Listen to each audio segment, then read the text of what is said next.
Gordon, if you would, quick minute here. We love fatherhood, mentorship, and also hockey on this show. You had a wonderful brief story about your dad with Val and I a couple of years ago on air. If you feel like it, taking a quick second there, just your story about your dad, whatever's on your heart. Well, I don't remember the story that I told you.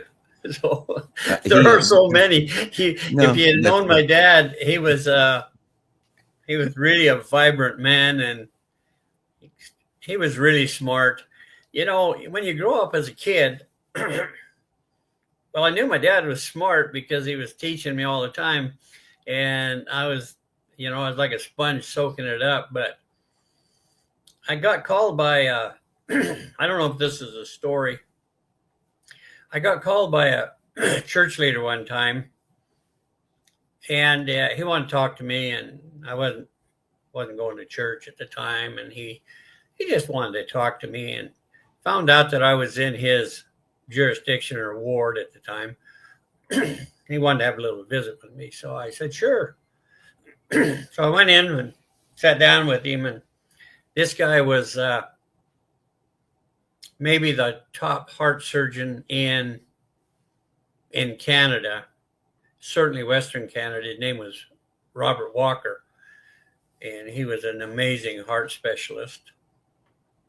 So we sat down, and he said, he said, I went to school with your dad. I said, oh, really? Yeah. Smartest man I ever knew.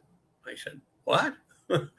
He said, your dad's the smartest man I ever knew. If it wasn't for your dad, he said, I wouldn't be sitting here as a heart surgeon. I said, oh, really?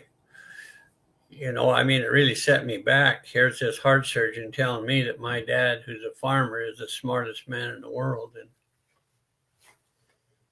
really made me think I must have missed something. He said, your dad was a whiz. He said, he had trigonometry. He said, and I couldn't do trigonometry at all. He said, so he tutored me. And he said, he got me through trigonometry. He said, I passed with flying colors. And he said, I got my degree, matriculation, and I was able to go on to university. But he said, without your dad's influence in my life, he said, I wouldn't be here. He said, he might be the smartest and one of the best men I ever knew in my life. And that really makes you think about your dad and the things you didn't know about your dad. And there's just all kinds of stories about him.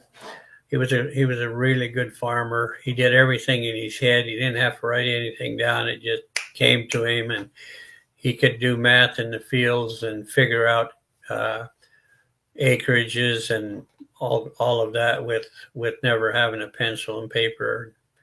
He was just an outstanding guy, and he was really good to me. Took me hunting and fishing from the time I was old enough to hold a stick in my hand and put a line on the end of it.